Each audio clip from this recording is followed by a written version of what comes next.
Well, my name is Blaine Landis, and Pam Garside and I, both with the Cambridge Judge Business School, were brought in to evaluate the Taking Patient Care to the Next Level Leadership Development Program. What's unusual about this leadership program is that it was very much bottom-up for the frontline staff, because normally leadership programs are top-down and there's a sort of assumed trickle-down effect, but this was the reverse, and we thought that was very refreshing.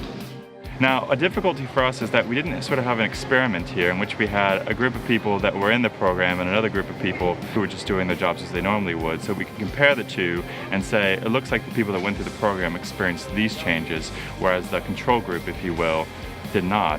So in the absence of that sort of experimental context, we were kind of faced with the problem of, okay, how do we know what changed as a result of, the program?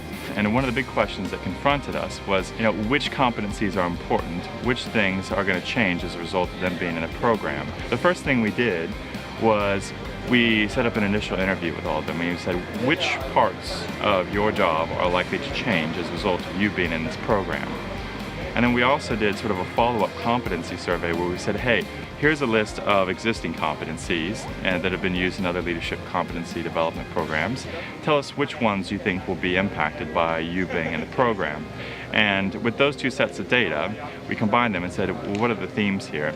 In terms of participants' rating of the different modules, the top two were patient tracking, following the patient through a series of episodes in the trust, and then storytelling, which was getting your message into a consistent, simple communication. To assess change throughout the program, we decided to go forward with a 360 survey. And by that I mean you have the supervisors, you have the colleagues, you have the people below them, people that work around them, all evaluate the program participants. And then you also had their self-evaluations as well, so you could see whether or not there's a discrepancy between how they rated their change and how others viewed them changing as a result of them being in this program. In terms of outcomes, the overriding theme is empowerment of the individual, empowerment to make change, to put their ideas into practice for patients, for improving patient care. So no longer were they approaching their work passively, but more flexibly and strategically.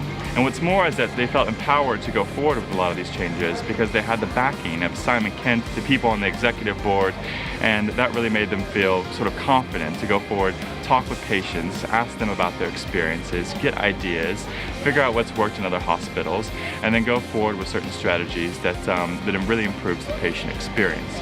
And the absolute best quote we got from a participant on the programs was, "It's your contribution, not your job description." We've seen preliminary good signs of measurable outcomes in terms of patient service. For instance, in the outpatient project, the team was managing to do what used to take 2 hours in 20 minutes, involving patients waiting.